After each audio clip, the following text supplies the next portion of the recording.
Buenas noches. Hoy la Academia Matritense del Notariado tiene la satisfacción de que esta inauguración se desarrolle nada menos que con la conferencia magistral que va a impartir quien es vicepresidente de la Comisión Europea, Margaritis Schinas, sobre un tema fundamental que nadie mejor que él conoce, como es la Unión Europea en tiempos de crisis, de la inocencia a la confianza.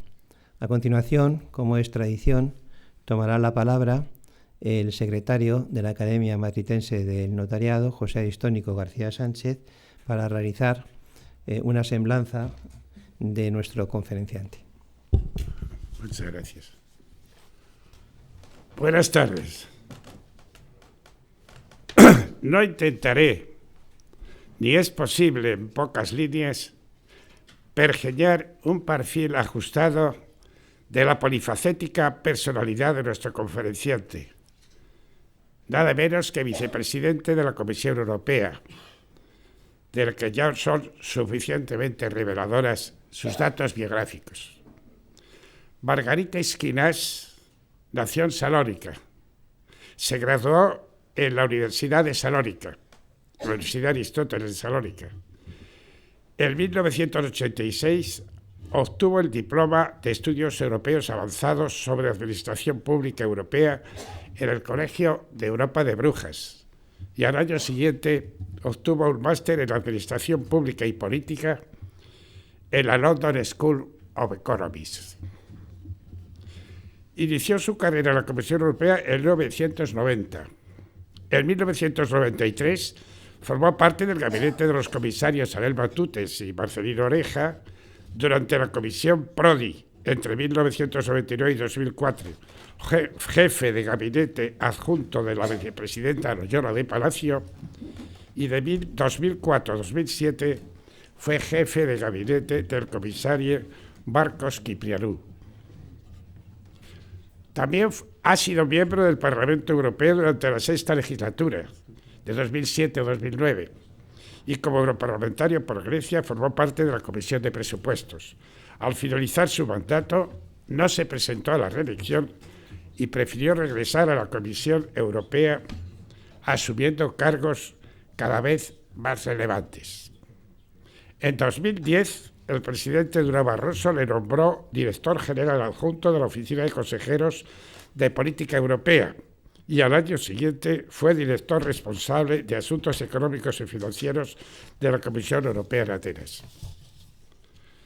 En noviembre de 2014, el presidente Juncker le nombró portavoz jefe de la Comisión Europea y al año siguiente le encomendaron la dirección de comunicación de la Comisión Europea.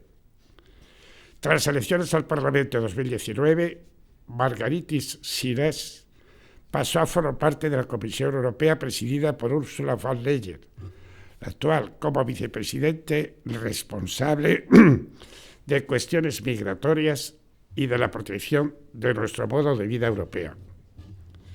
Una carrera fulgurante. Actualmente queda bajo su responsabilidad nada menos que la supervisión de las políticas europeas en materia de migración, seguridad, derechos sociales, competencias, educación, cultura, juventud, salud y diálogo con iglesias, asociaciones religiosas y organizaciones no confesionales. Ultimemos su perfil personal aclarando que está casado con una española, Mercedes Álvar González, que habla 4 idiomas, entre ellos el español, y que en marzo de 2020 participó como tercer relevista en Olimpia, el traslado de la llama olímpica en el luego frustrado por el COVID Tokio 2020. Hace unos días, el director general del Servicio Jurídico de la Comisión Europea, Daniel Calleja, nos informaba en esta misma cátedra de los grandes retos que arrostra en la actualidad a la Unión Europea y de la crisis que la abruma. Uno de los grandes padres de la Unión, Jean Monnet, predijo que Europa se forjará en las crisis y será el resultado de nuestras respuestas. Creo que, como ha dicho el decano, nadie como el conferenciante de hoy conoce mejor los entresijos y etiología de esta crisis y las claves para formular la respuesta capaz de continuar la construcción de la Europa unida que queremos y para pasar del desánimo a la confianza eufórica de la época de la fundación. Tiene la palabra. Buenas tardes, querido presidente y decano, querido secretario, directora general, queridos amigos. Es un honor para mí estar hoy aquí en esta sala solemne y centenaria de la Academia Matritense del Notariado con motivo de la inauguración del nuevo curso notarial. Agradezco esta invitación al ilustre Colegio Notarial de Madrid para hablar de Europa y además en un momento tan importante para nuestro futuro en común. El rol de la Unión Europea en el mundo está cambiando. Estamos viviendo el nacimiento de una nueva Europa, una Europa geopolítica, en un momento histórico para nuestro continente. Como lo dijo la presidenta von der Leyen el otro día, estamos en un momento donde no se trata de poner parches, sino de cambiar el paradigma y dar un salto hacia el futuro. Y de esto vengo a hablarles hoy a Madrid. Para ello, tiene sentido recordar los orígenes y los principios sobre los que la Unión Europea, en plena transformación, se asienta y se construye. La Unión Europea no es un proyecto prefigurado, no es un guión predefinido y no es una casualidad. Surge por necesidad tras las cenizas de la Segunda Guerra Mundial. Pero a lo largo de la historia, incluso ya en tiempos medievales, existía ya la idea de proyecto común en el pensamiento europeo. Los europeos compartimos un legado cultural, político y social que nos une y que tras un periodo oscuro de nuestra historia culminó en lo que es hoy uno de los entes políticos y jurídicos más ambiciosos del mundo, si no el que más. Con el objetivo de mantener la paz en el continente, nos dotamos de un marco de reglas comunes a respetar y aplicar por todos sus miembros. Nuestra unión de hoy en día es mucho más que un bloque comercial o una suma de países. Es una comunidad de derecho que garantiza y lucha por la libertad, la seguridad, la justicia y la democracia para todos sus ciudadanos. Y las sucesivas ampliaciones, reformas de tratado y las respuestas a distintas crisis, como la reciente pandemia o la invasión de Rusia a Ucrania, no han hecho más que reforzar este proyecto europeo y dejar claro que la unión es tan necesaria como frágil en un mundo cada vez más inestable y más inseguro. La Unión Europea es una organización internacional sui generis, constituida por estados democráticos y su ciudadanía, y es de ellos de los que recibe las competencias necesarias para alcanzar los objetivos comunes acordados.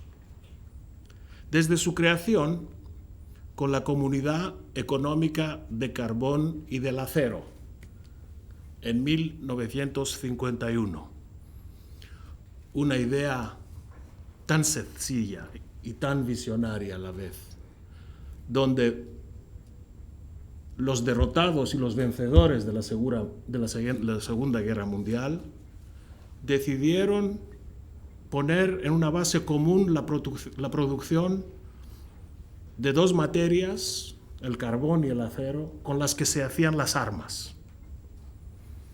son las armas que mataron a sus padres y a sus abuelos. Y esta idea de empezar con la comunidad de carbón y del acero es precisamente para que no se maten otra vez en Europa. Una Europa que empezó así.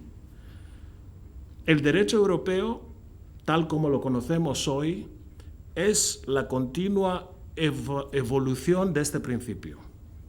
Y las competencias de la Unión se han ido adaptando a las necesidades económicas, sociales y políticas de la realidad y de la época en que vivimos, siempre determinadas por los principios claros de atribución, proporcionalidad y subsidiariedad. La Unión Europea, tal como la conocemos hoy, vino tras la firma del Tratado de Maastricht y supuso un paso más en el camino hacia la unificación política de Europa.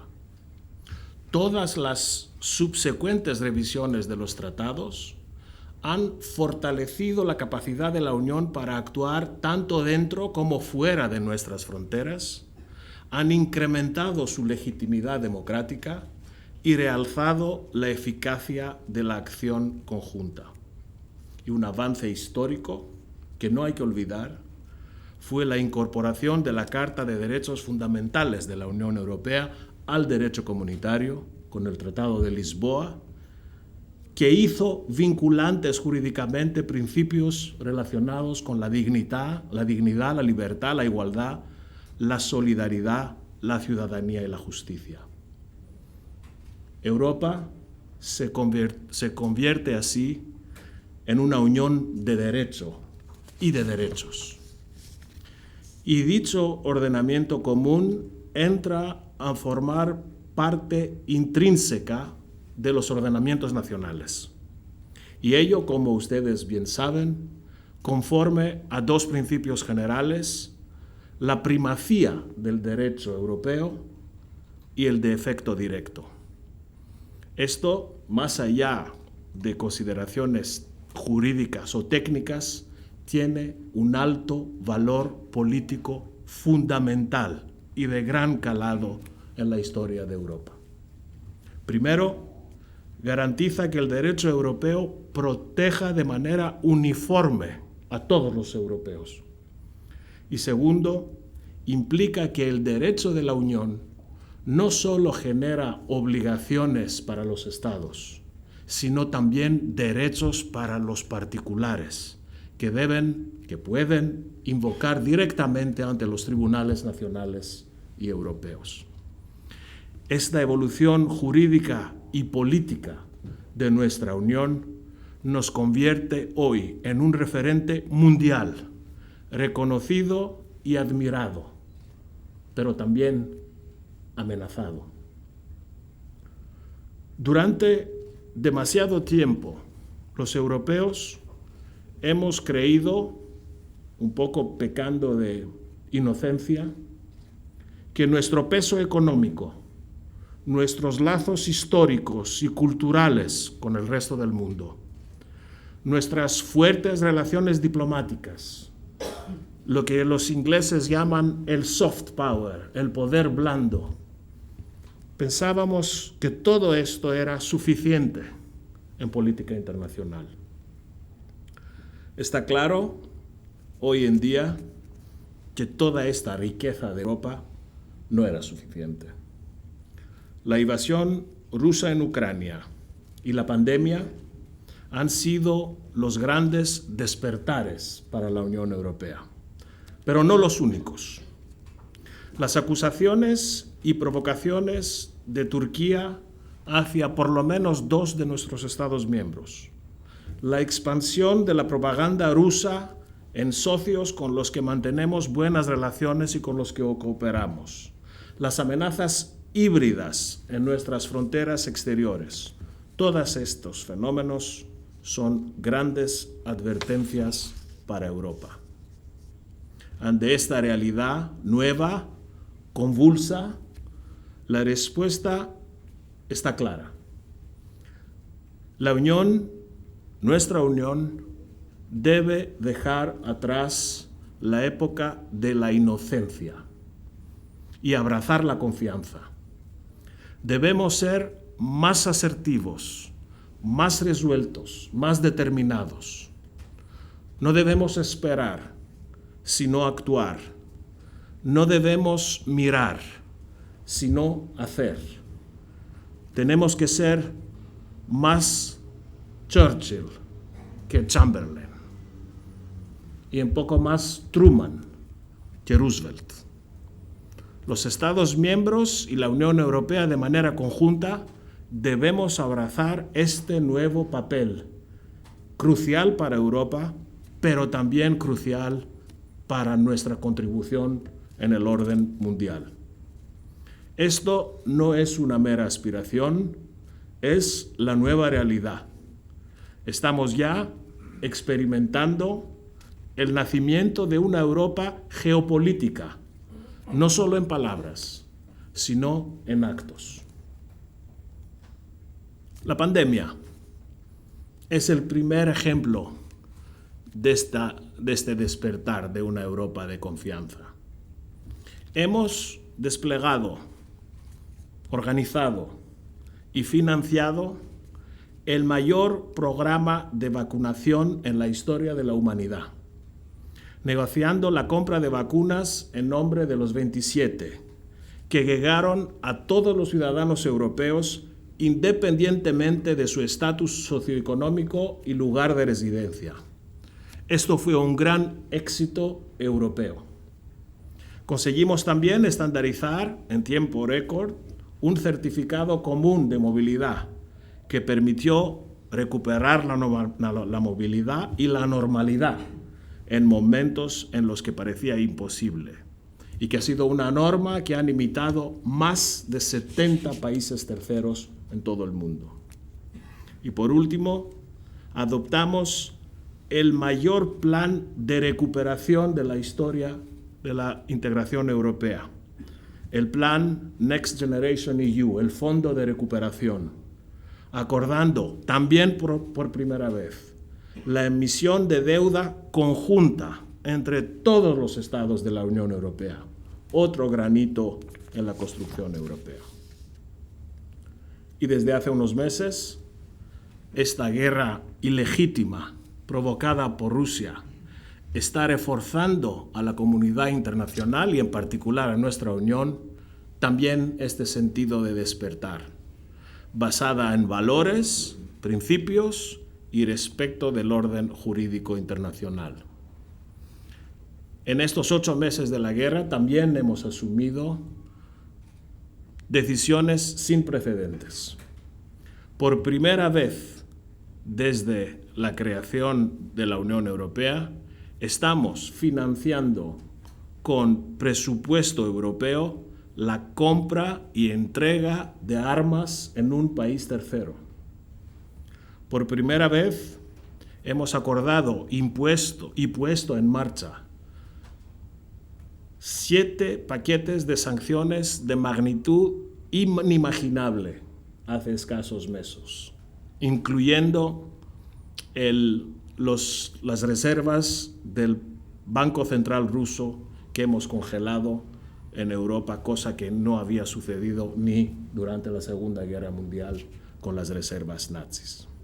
Y también por primera vez hemos activado la Directiva Europea de Protección Temporal, que ha permitido otorgar inmediatamente y sin condiciones el estatus más solidario de protección a todos aquellos refugiados ucranianos que huyeron de la guerra y que les dio este estatus acceso inmediato a nuestros sistemas de sanidad, educación y mercado de trabajo.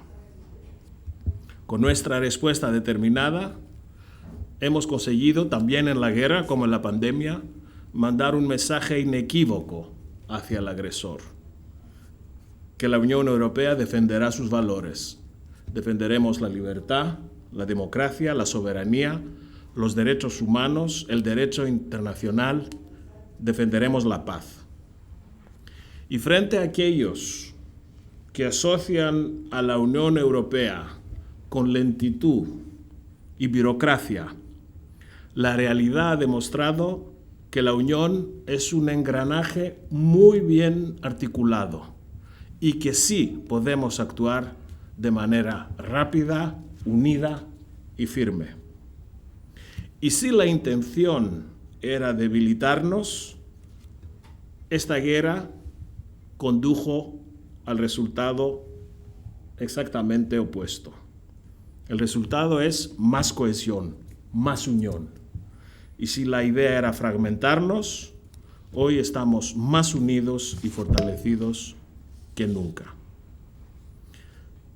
Queridos amigos, queridas amigas, esta era de la inocencia de la que hablábamos antes ha quedado atrás, creo yo, una vez por todas.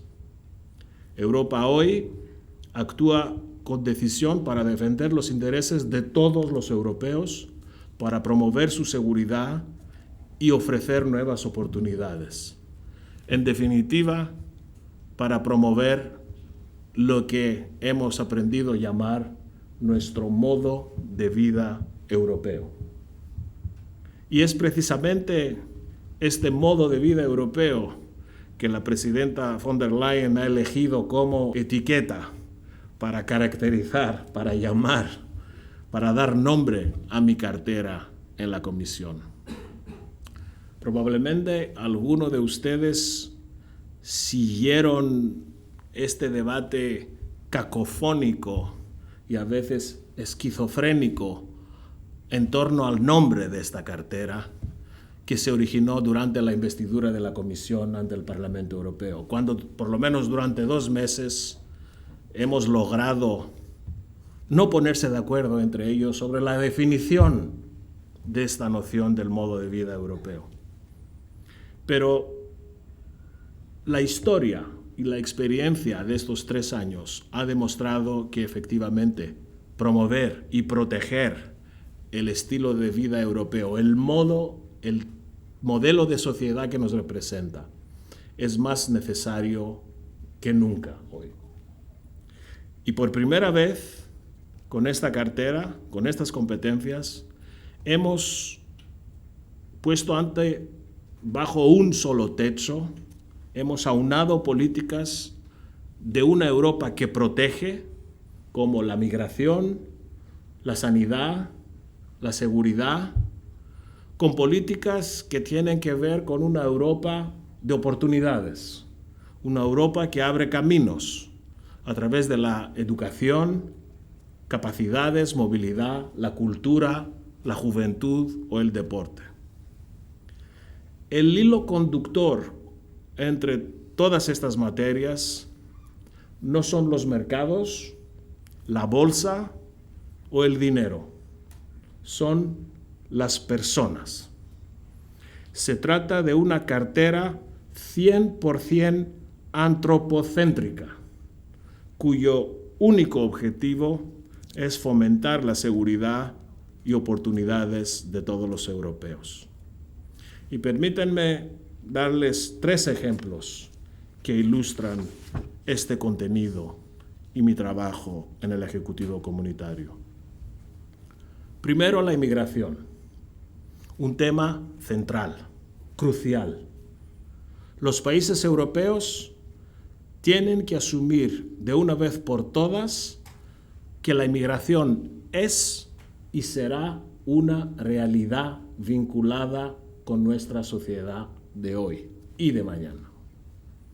Europa necesita una política migratoria común que conjugue 2 elementos: solidaridad y responsabilidad, y con ello lograr que la inmigración deje de ser motivo de eslóganes simplistas y portadas populistas.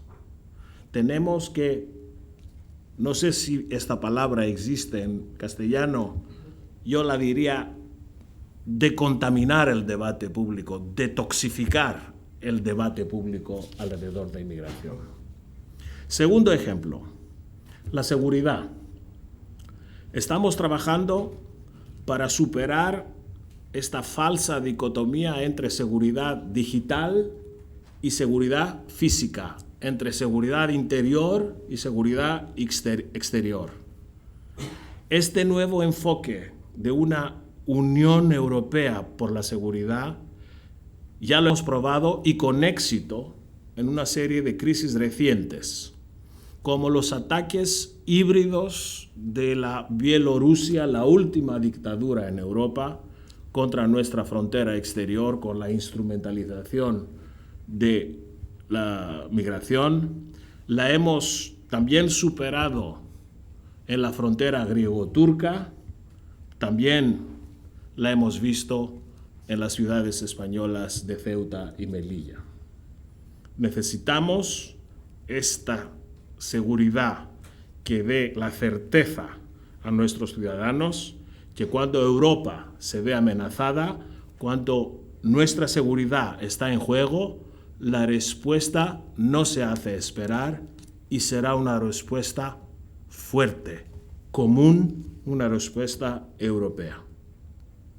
Y por último, las capacidades, en inglés, skills.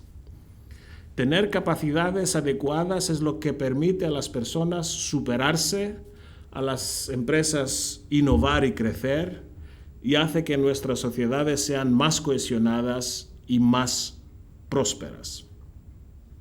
Tanto la pandemia como ahora la guerra han señalado dependencias estratégicas y acentuado carencias de profesionales y de capacidades en nuestros mercados laborales.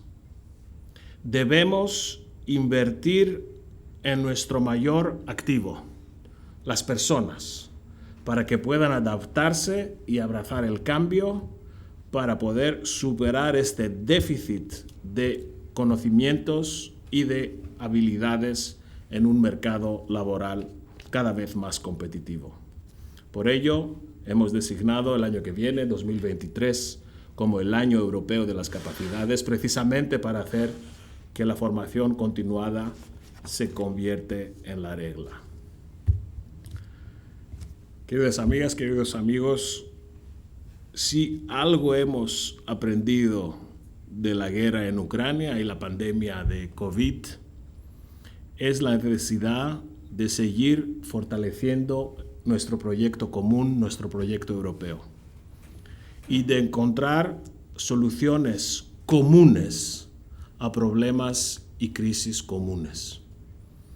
Las amenazas del mundo que nos rodea son de tal calado, de tanta intensidad, que no hay ningún país, grande o pequeño, este o oeste, norte o sur, derechas o izquierdas, que pueda afrontarlas sin la cooperación de los socios europeos.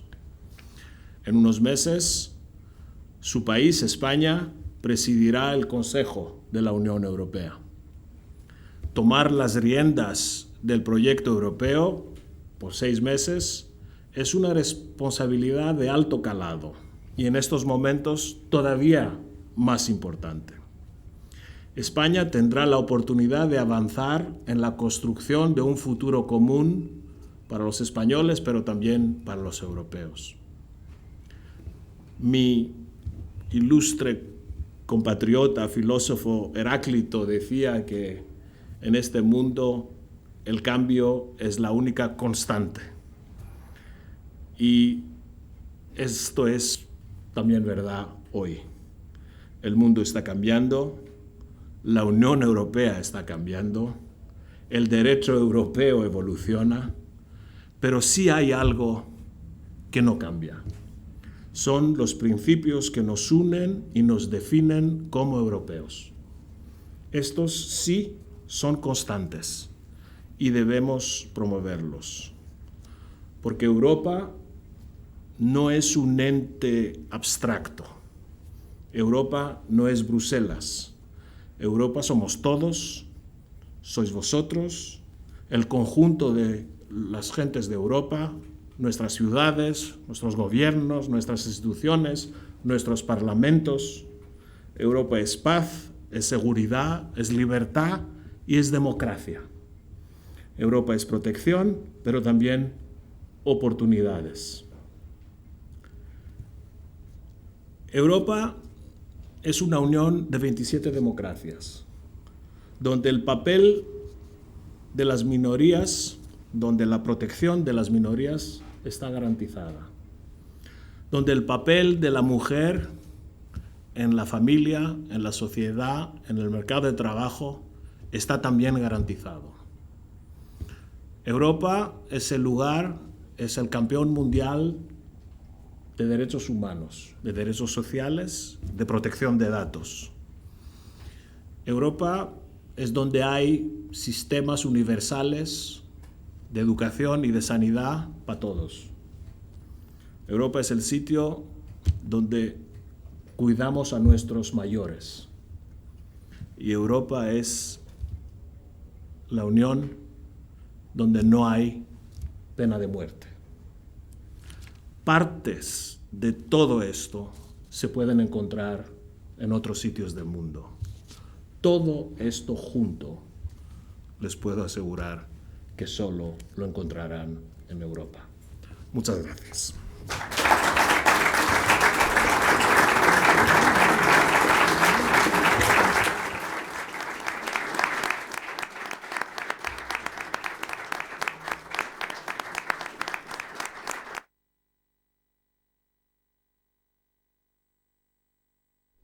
Muchísimas gracias. Ha sido una conferencia extraordinaria, no ya también por su contenido, sino por la forma de decirlo, que expresa la sinceridad y la creencia en esa Europa en la que todos vivimos.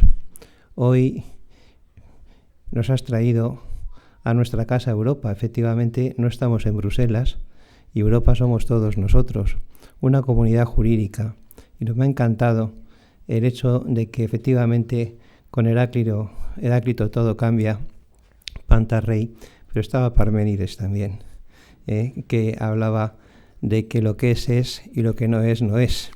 Y no es la dictadura, no es la conculcación de los derechos humanos, es la defensa de la libertad que constituye el modo de vida europeo. Y me ha encantado también una consideración fundamental, y es que no es todo la economía, sino que, como decía Carneruti, el fin del derecho, de esa comunidad jurídica, es reducir la economía a la ética. Y al final, en esa preocupación por las personas, en su atención, radica el fin del derecho. Lo decían ya los romanos, que junto con los griegos constituyen, y el cristianismo, la base de valores que anidan en Europa. Lo decía Hermogeniano, todo el derecho fue constituido por causa del hombre. Y consuela mucho y nos da mucha esperanza que en Europa se siga efectivamente esta directriz y se considere como lo más importante. De verdad que muchísimas gracias.